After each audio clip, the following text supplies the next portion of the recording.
والسلام على نبيه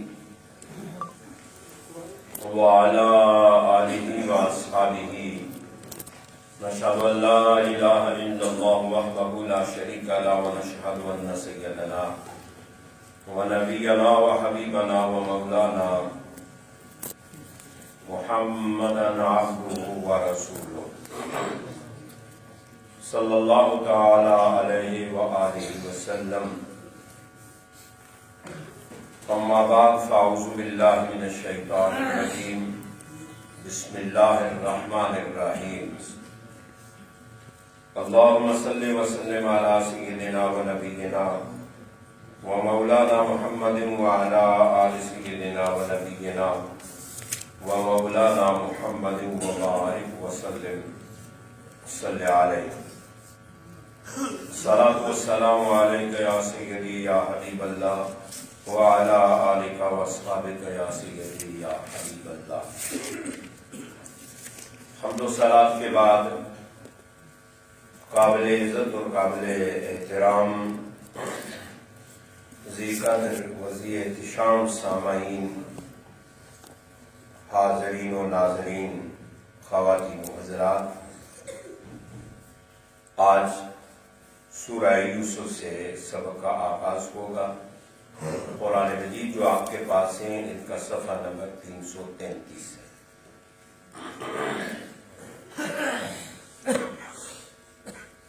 سورہ یوسف یہ قرآن مجید کی ترتیب مصحف کے اعتبار سے 12ویں نمبر سورہ ہے اور نزول کے اعتبار سے یہ 53 نمبر سورہ ہے. اس کی 111 آیات اور 12 رکوع ہیں. یہ سورہ مبارکہ کا نام سورہ یوسف ہے. اس پوری سورہ مبارکہ میں حضرت یوسف علیہ السلام کا ذکر کیا گیا ہے. یہ سورہ مبارکہ مکہ المعظمہ میں نازل ہوئی ہے اور اس کے نزول کا سبب حضور نبی اکرم صلی اللہ علیہ وسلم کو تسلی دینا مقصود ہے کہ اے محبوب، جس طرح آپ کو آپ کے خاندان والے رشتے دار تنگ کرتے ہیں اور ستاتے ہیں اور ظلم ڈھاتے ہیں، آپ تسلی رکھیں کہ اس سے پہلے بھی ہمارے برگزیدہ بندے حضرت یوسف علیہ السلام پر ان کے بھائیوں نے ظلم کیا تھا اور انہوں نے ان کو اپنے باپ سے جدا کیا اور پھر جا کر اندھے کنویں میں ڈالا. وہاں سے تاجروں نے نکالا تو چند کھوٹے پیسوں کی عوض بیچ دیا اور پھر وہ بازار مصر میں غلام بن کے بکا. پھر وہاں سے خاندان شاہی کے نرم و نازک بستروں پر لیٹنا بھی نصیب ہوا اور ایک اور امتحان میں جا پڑا جہاں اس کی عزت کو لوٹنے کے لیے اسی گھر کی معزز خاتون درپے ہو گئی. ادھر سے جان بچی تو جیل کی سلاخوں میں جانا پڑا. اللہ اکبر، اللہ اکبر. جیل کی سلاخوں سے نکلے تو پھر اللہ تعالیٰ نے شاہی کا تخت عطا فرمایا اور پھر وہ وقت بھی اللہ نے دے دیا کہ وہی بھائی سائل بن کر اپنے بھائی کے سامنے اپنی بوری میاں کھڑے تھے کہ گلا ہمیں ڈال کے دے دو. کہا میرے یوسف نے اتنا 20 22 23 سال بڑا صبر کیا ہے، ایک طویل امتحان سے گزرے ہیں، تو محبوبہ آپ تسلی رکھیں، صبر کریں. کہتے ہیں کہ صحابہ نے ایک دن حضور سے عرض کی یا رسول اللہ کوئی ہمیں پہلے وقتوں کا کوئی نبیوں کا قصہ سنائے. اللہ نے بھی سورہ نازل فرمایا. میرا محبوب کوئی کسی کہانیاں سنانے والا تھوڑا ہے، تم قرآن پڑھو. تو قرآن کے انداز میں یہ واقعہ سنایا۔ حضور نبی اکرم صلی اللہ علیہ وسلم سے کسی نے ایک دفعہ سوال کیا کہ یا رسول اللہ، زیادہ عزت والا کون ہے، مکرم کون ہے؟ تو حضور نے فرمایا جو تم میں زیادہ تقوی والا ہے۔ عرض کی یا رسول اللہ، ہم یہ نہیں پوچھ رہے، ہمارے سوال کا مقصد یہ نہیں ہے۔ تو نبی اکرم صلی اللہ علیہ وسلم نے فرمایا پھر زیادہ عزت والا تو مکرم تو یوسف ہے کہ وہ نبی ابن نبی ابن نبی ابن نبی ہے۔ سبحان اللہ۔ یوسف خود بھی نبی، ان کے والد یعقوب بھی نبی، ان کے دادا اسحاق بھی نبی، ان کے پردادا ابراہیم بھی نبی اور خلیل اللہ۔ فرمایا پھر کریم تو وہ۔ عرض کی یا رسول اللہ، ہمارا اس سے متعلق بھی سوال نہیں ہے۔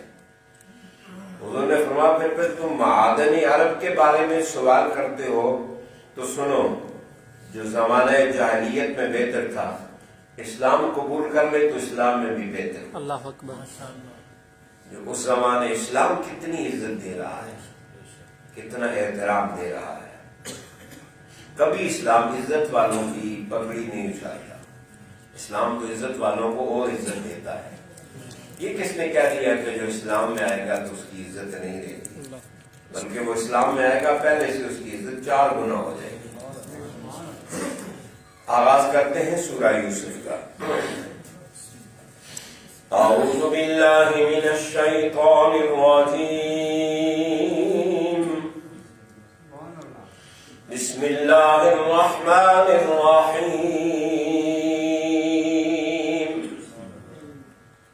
اللہ کے نام سے جو رحمت والا مہربان ہے۔ الف لام را، تلک آیات الکتاب المبین۔ الف لام را، یہ اس کتاب کی آیتیں ہیں جن کا ہر مدعا روشن ہے۔ کتاب مبین، اللہ تبارک و تعالی نے اس کتاب کو کتاب مبین کہا اس لیے کہ یہ کتاب حضور کی نبوت پر واضح اور روشن دلیل ہے، اس لیے اسے کتاب مبین کہا۔ اور یہ کتاب، اس کے اندر ہدایت کے سارے طریقے بڑے روشن اور واضح ہیں، اس لیے اسے کتاب مبین کی آیات کہا۔ اور پہلی امتوں اور نبیوں کے اس میں اصول بڑے واضح طور پر بیان کیے گئے، اس لیے اللہ نے فرمایا یہ کتاب مبین ہے جو پہلوں کے بھی احوال بیان کرتی ہے۔ اِنَّا أَنزَلْنَاهُ قُرْآنًا عَرَبِيًّا لَعَلَّهُمْ تَعْقِلُونَ، بے شک ہم ہی نے اس قرآن کو عربی میں نازل کیا تاکہ تم سمجھ سکو۔ اللہ تبارک و تعالیٰ نے چونکہ اہل عرب کے اندر مصطفیٰ کریم علیہ السلام آئے تھے، قرآن کو عربی میں نازل کیا، اور اس کی بڑی وجہ یہ تھی کہ مکہ کے کافر اور مشرک یہ کہتے تھے کہ محمد صلی اللہ علیہ وسلم ایک لوہار سے قرآن لکھوا کر لاتے ہیں، اور وہ عجم کا رہنے والا تھا۔ اللہ رب العزت نے کہا کہ کتنے نادان ہو کہ جس کو خود عربی آتی نہیں، جو ہے عجم کا، وہ کیا عربی میں اتنا فصیح کلام لکھ کر دے گا۔ ہم نے تو اس قرآن کو فصیح اور واضح عربی زبان میں اتارا ہے۔ نحن نقص عليك احسن القصص بما اوحينا اليك هذا القرآن وإن كنت من قبله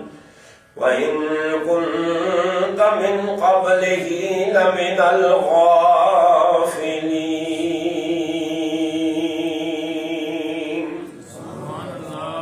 ہم ہی بیان کرتے ہیں آپ سے بہترین سرگزشت، اس لیے کہ ہم نے جو وحی کیا آپ کی طرف یہ قرآن، اور اس سے پہلے تو آپ بے توجہ رہنے والوں سے تھے۔ چونکہ صحابہ نے پوچھا تھا کہ یا رسول اللہ کو قصہ سناؤ، تو اللہ نے کہا ہم اس قرآن کی صورت میں جو آپ کی طرف وحی کی ہے یہ قصہ سنا رہے ہیں، اور یہ قصہ یہ نہیں بلکہ احسن القصص ہے۔ قرآن مجید نے سورہ یوسف، حضرت یوسف علیہ السلام کو احسن القصص کہا، اس لیے کہ اس میں بہت زیادہ حکمتیں اور عبرت انگیز واقعات ہیں، اس لیے اسے احسن القصص کہا۔ یوسف علیہ السلام نے بھائیوں کے ساتھ بہت حسن سلوک کیا، کمال کا، یعنی بھائی ظلم کرنے والے، کنویں میں پھینکنے والے، وہ سامنے جب آئے تو آپ کے ماتھے پر شکن بھی نہیں آیا، اور پھر آپ نے ان کو نوازا بھی، غلہ بھی دیا اور پیسے بھی واپس کیے، اس لیے اسے احسن القصص کہا۔ اور اس صورت میں جتنے لوگوں کا ذکر آیا ہے ان کا جو معال ہے، ان کی جو آخرت ہے، وہ سب کی بخیر ہوئی۔ سبحان اللہ۔ اس سورہ مبارکہ میں جتنے لوگوں کا ذکر آیا ان کا انجام اچھا ہوا ہے، اس لیے اس کو احسن القصص کہا ہے، اس کو احسن القصص کہا ہے۔ اذ قال یوسف لأبیہ یا ابت انی رأیت احد عشر کوکبا والشمس والقمر رأیتهم لی ساجدین۔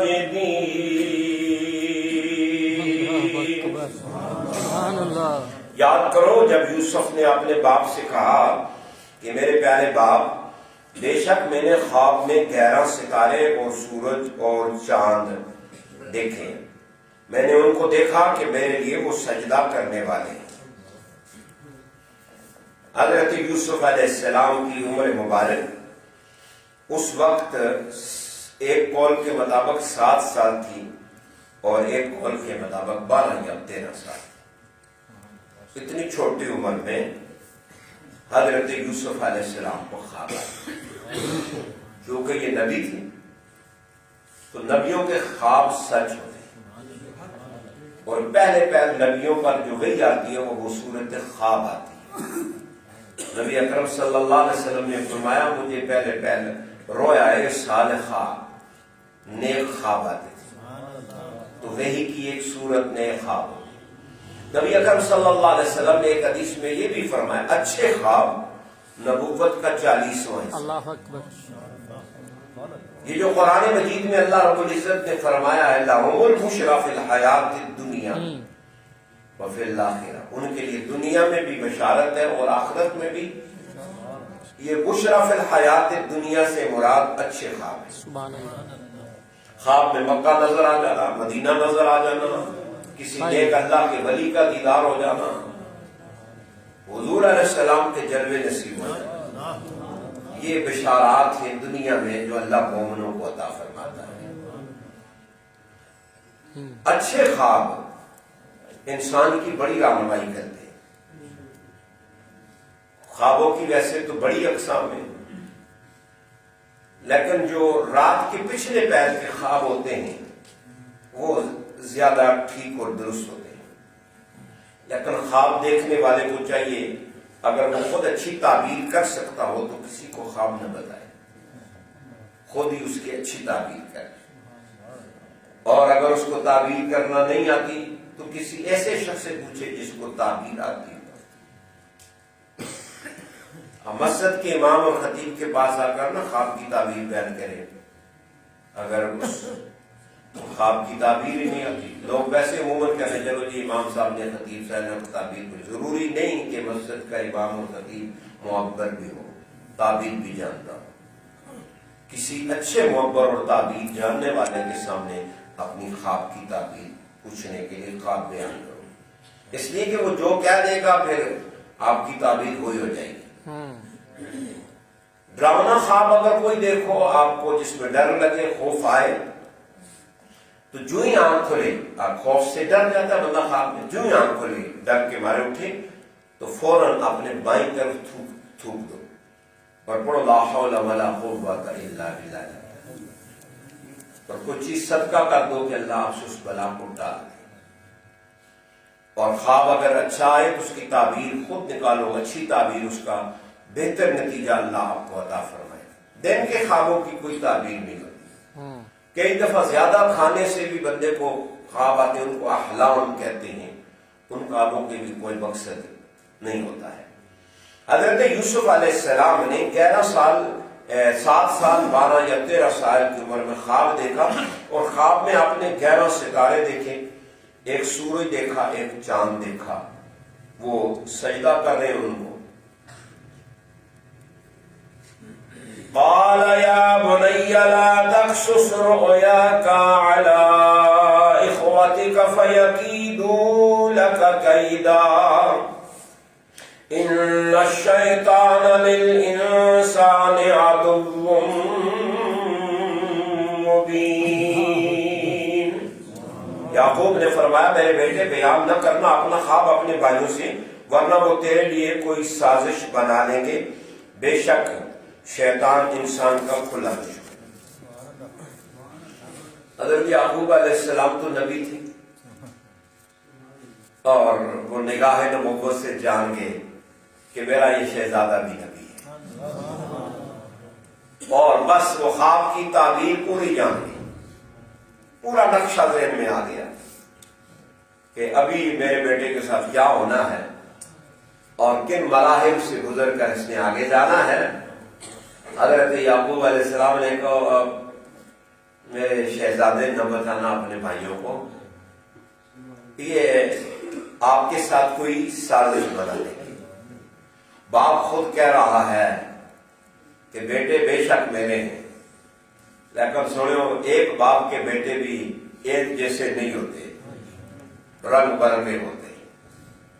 کسی کا مزاج کیا، کسی کا کیا، کسی کا گرم، کسی کا سرد، کسی کا وسیلہ، کسی کا علم والا، کسی کا سازشی، کسی کا حاسدی، کسی کا کینہ، رنگ برنگے ہوتے ہیں.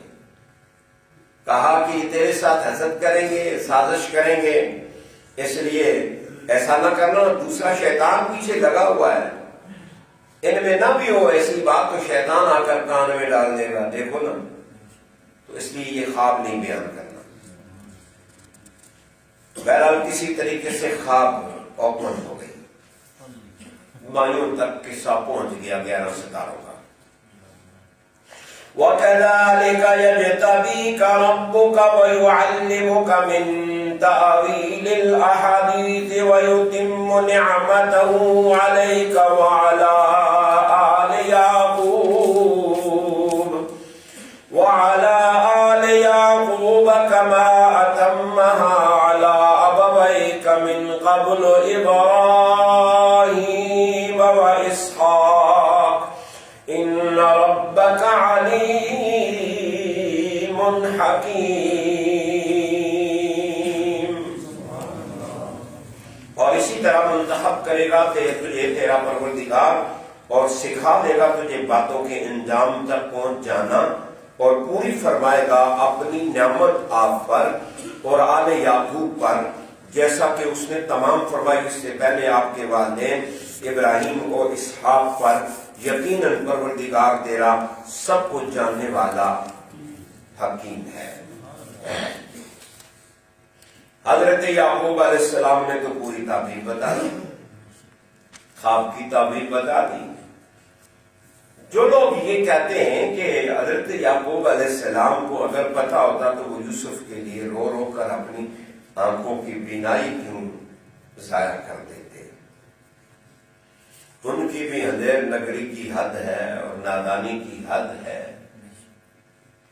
حضرت یعقوب علیہ السلام کو تو اسی وقت پتا تھا جس وقت بیٹے نے خواب پوچھا تھا، تو آپ نے اسی وقت کہہ دیا تھا تیرا رب تجھے منتخب کرے گا، اور منتخب بھی نہیں کرے گا، تجھے خوابوں کی تعبیر کا علم، باتوں کے انجام تک پہنچنے کا علم بھی بتائے گا. سبحان اللہ. اور یہی نہیں ہوگا یتم نعمتہ علیک، تجھ پر اپنی نعمت کو مکمل کرے گا. اس نعمت سے مراد نبوت کی نعمت ہے.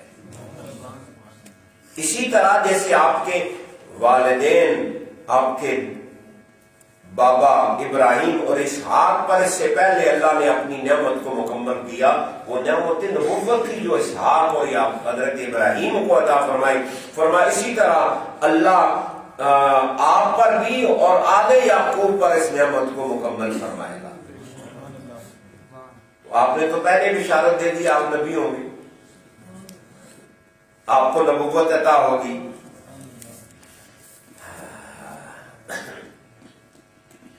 یہودیوں نے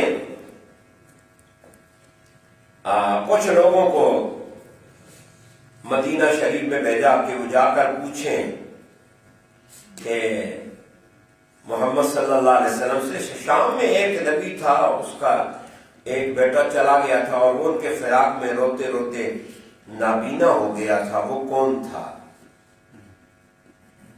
تو اللہ تبارک و تعالیٰ نے یہ آیات، یہ سورت نازل اس وجہ سے بھی فرمائی، اور یہ آیت آئی لَقَدْ كَانَ فِي يُوسُفَ وَإِخْوَتِهِ آيَاتٌ لِلسَّائِلِينَ۔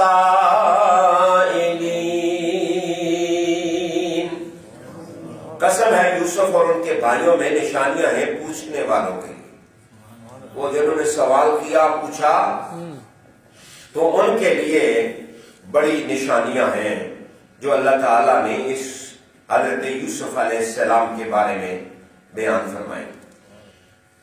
اِذْ قَالُوا لَيُوسُفُ وَأَخُوهُ أَحَبُّ إِلَىٰ أَبِينَا مِنَّا وَنَحْنُ عُصْبَةٌ إِنَّ أَبَانَا لَفِي ضَلَالٍ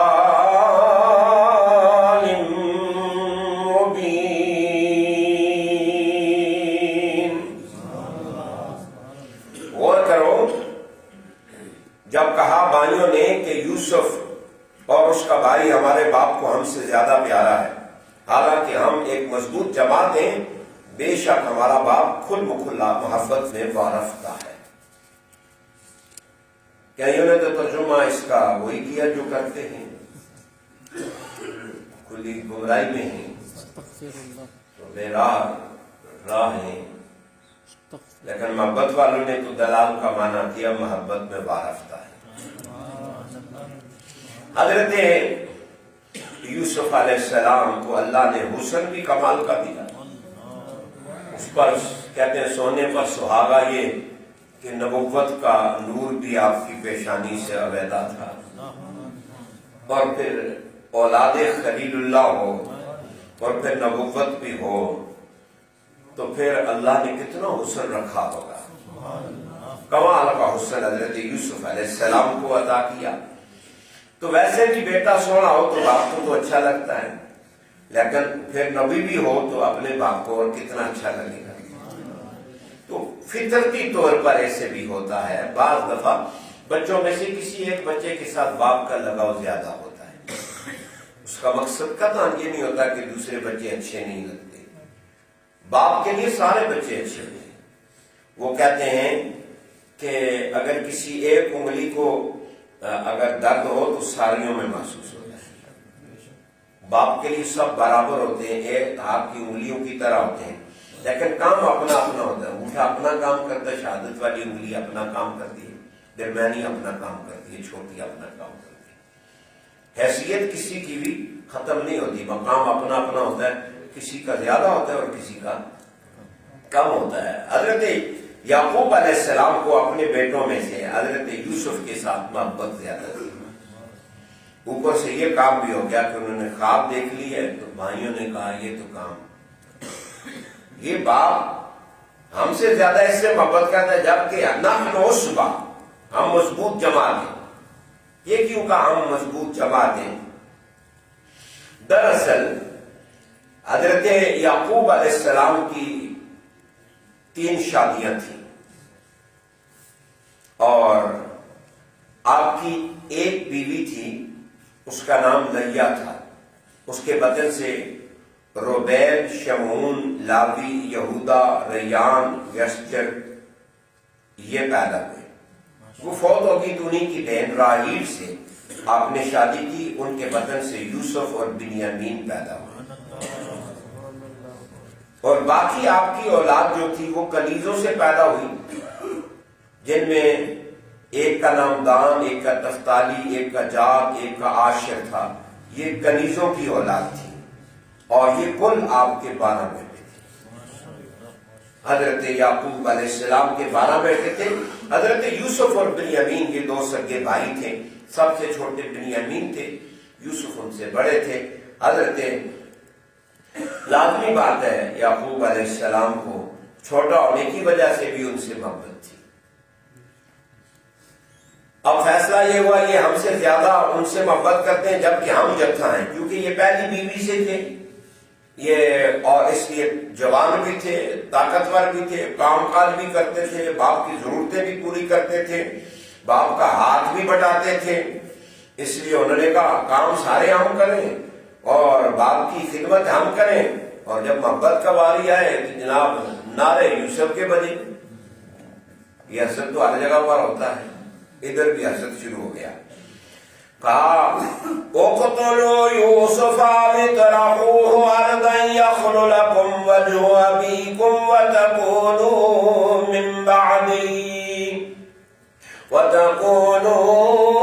من بعدی قوما صالحین. قتل کر دو یوسف کو یا پھینکا اسے دور کہیں زمین میں, اس طرح تمہارے باپ کا رخ تمہاری جانب ہو جائے گا. اس کے ایک طرف ہو جانے کے بعد ہی تم سدھرنے والی قوم بن جاؤ گی. بھائیوں نے کہا ایسے کرو, ایک بولا ان میں سے اس کو قتل کر دو یا اس کو دور کہیں پھینکاؤ زمین میں جدھر سے واپس نہ آ سکے. پھر باپ کی توجہ ساری تمہاری طرف ہو جائے گی اور وہ تمہارے لیے خالص ہو جائے گا.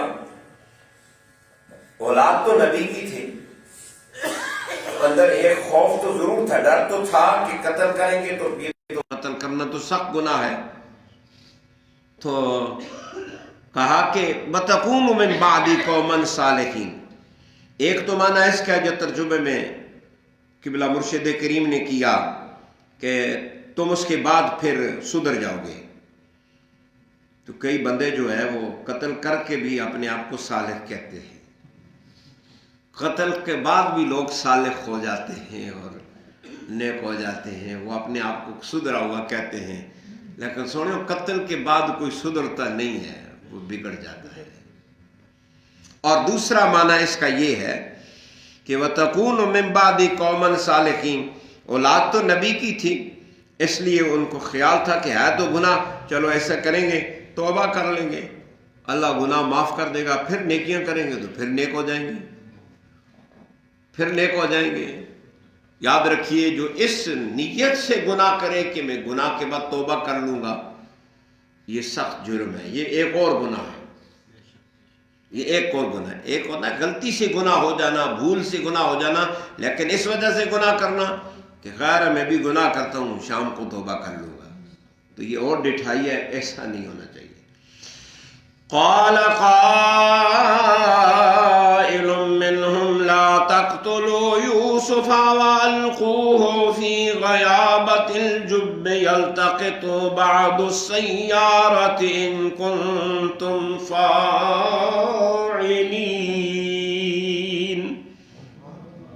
ان میں سے ایک کہنے والے نے کہا کہ یوسف کو قتل نہ کرو بلکہ پھینک دو اسے کسی گمنام کنویں کی تہ میں, اٹھا لیں گے اسے کوئی راہ روے قافلے والے اگر تم کچھ کرنے ہی والے ہو. مجلس مشاورت میں ایک نے یہ کہا کہ قتل نہ کرو, اس کو کسی اجاڑ اور ویران کنویں کے اندر پھینک دو. کہتے ہیں یہ شمعون نے کہا کہ انہیں کنویں میں پھینک دو, کوئی مسافر آئیں گے اور پانی کے بہانے وہ اپنا ڈول ڈالیں گے تو اس کو نکال کر لے جائیں گے, تو تمہارے سامنے سے یہ ہٹ جائیں گے. اب فیصلہ ہو گیا, میٹنگ پاس ہوگی تو باپ کے پاس آئے. قالوا یا ابانا ما لک لا تأمنا علی یوسف وإنا له لناصحون. بولے ہمارے ابا جی آپ کو کیا ہوا کہ ہمارا اعتماد ہی نہیں فرماتے یوسف کے بارے میں, حالانکہ ہم تو اس کی بھلائی چاہنے والے ہیں. حضرت یعقوب علیہ السلام اپنی نظروں سے یوسف کو اوجل نہ ہونے دیتے, سلاتے بھی اپنے پاس, خود کھلاتے پلاتے, باہر جاتے تو یوسف ساتھ, گھر آتے تو یوسف صاحب، کسی کے جرگے میں جاتے تو یوسف صاحب، فیصلہ کرنے کے لیے مجلس سے جاتے تو یوسف صاحب، کسی جگہ یوسف کو تنہا نہ چھوڑتے. کوئی کھانے کی چیز لاتے تو پہلے یوسف کو پیش کرتے. ایک منٹ کے لیے بھی یوسف کو نظروں سے اوجھل، کیونکہ انہوں نے تعبیر جو خواب جو سن لی تھی، خواب جو سن لی تھی، اس وقت ہر وقت یہ خدشہ، یہ تھی ان کی بشری تقاضا. اور دوسرا پتہ تھا کہ واپس اللہ اس کو کیا مقام دے گا، لیکن جو بشری تقاضا ہوتا ہے وہ اپنے ساتھ ساتھ رہتا ہے. بیٹے آئے کہنے لگا باجی کیا وجہ ہے آپ یوسف کو جناب اصا وسا ہی نہیں دے ذرا بھی، وہ اعتماد ہی نہیں کرتے. ایک منٹ استے بھی ساڑھے نال نہ بھیجے، نہ کوئی کھیلنے شیلنے سے بھیج دیو، نہ کھانے پینے سے بھیج دیو، نہ ادھر جان دیو. ہر وقت ہی نال تو ایسا کچھا لال لایا ہے، ہر وقت ہی کچھا لال لایا ہوں. کچھ تو خیال کرو، اصا بھی تھوڑا جا پرا ہے ساڑا، اصا بھی تھوڑا موقع دیو نا، سی اس نال بھی کوئی لاڈ ڈور کر کے نہ کوئی پیار پور کر کے نہ. ویسے اپنی زبانہ میں بیان کرنے مزہ ہی اپنا، اس کا لطف اپنا ہوتا ہے. اس لیے میں بعض جملے کہہ دیتا ہوں، اس کا لطف اپنا ہوتا ہے، اس کی چاشنی اپنی ہوتی ہے. ارسلوا معنا غدا يرتع ويلعب وإنا له لحافظون. سے ہمارے ساتھ کل کے کھائے پیے اور ہم اس کے محافظ ہیں. حضرت یعقوب علیہ السلام سے بیٹوں نے کہا کہ ابا جی آپ ہم پر اعتماد کریں، اور کل ہمارا ارادہ بنا ہے کہ ہم ذرا جنگل کی طرف جا رہے ہیں اور وہاں ہم نے کچھ سیر سیاحت کرنی ہے، تو ایسے کرو کہ آپ ان کو ہمارے ساتھ بھیج دو، بھیجیے اسے ہمارے ساتھ کل کہ کھائے پیے اور کھیلے، اور یقین کیجیے ہم اس کے محافظ ہیں، ہم پوری حفاظت کریں گے. یرتع و یلعب، ایک ترجمہ نگار نے یہاں پر ترجمہ کرتے ہوئے یہ کہا کہ آپ یوسف کو ہمارے ساتھ بھیجیے تاکہ وہ چر چگ لے، چر چگ لے.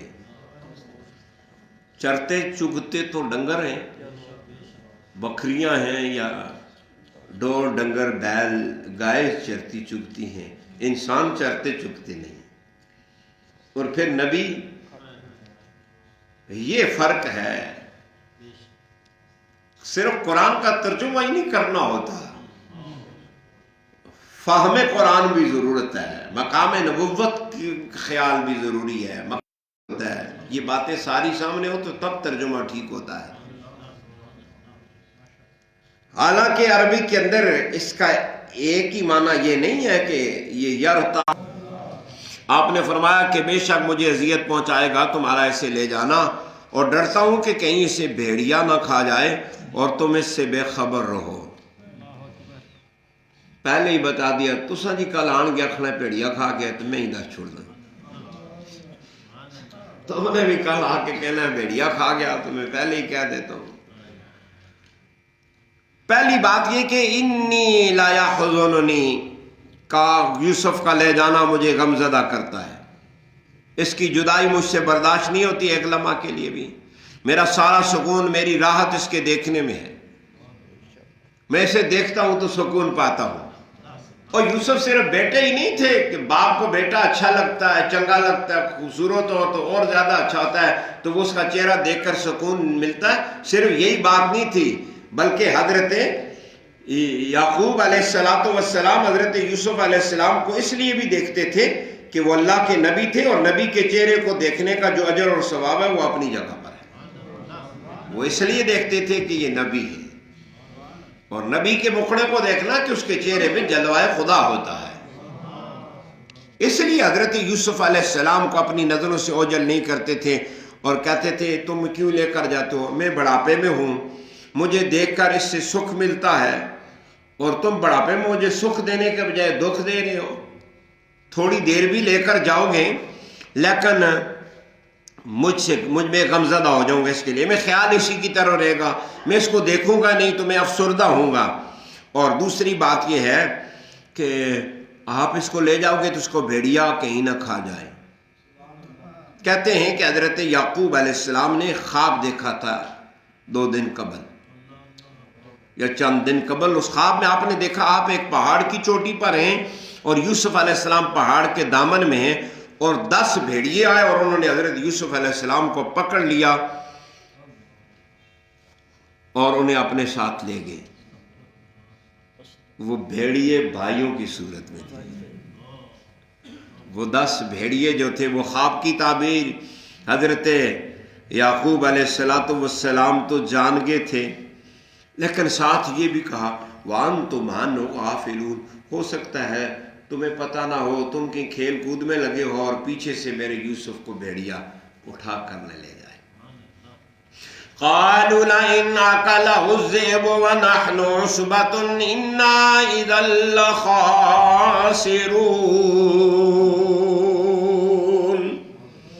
کہا انہوں نے اگر اسے بھیڑیا کھا جائے جبکہ ہم طاقتور گروہ ہیں پھر تو ہم زیاں کاروں میں سے ہوں گے۔ بیٹوں نے کہا ابا جی ایسے کیسے ہو سکتا ہے، بھیڑیا کھائے؟ نحن عصبہ، پورا جتھا اتنے طاقتور ہیں، اور اگر ہم سے بھی بھیڑیا کھا جائے تو پھر تو ہم بالکل زیاں کار ہو گئے، نقصان میں پڑے ہوئے لوگ ہو گئے۔ فَلَمَّا ذَهَبُوا بِهِ وَأَجْمَعُوا أَن يَجْعَلُوهُ فِي غَيَابَتِ الْجُبِّ وَأَوْحَيْنَا إِلَيْهِ لَتُنَبِّئَنَّهُم بِأَمْرِهِمْ هَٰذَا وَهُمْ لَا يَشْعُرُونَ۔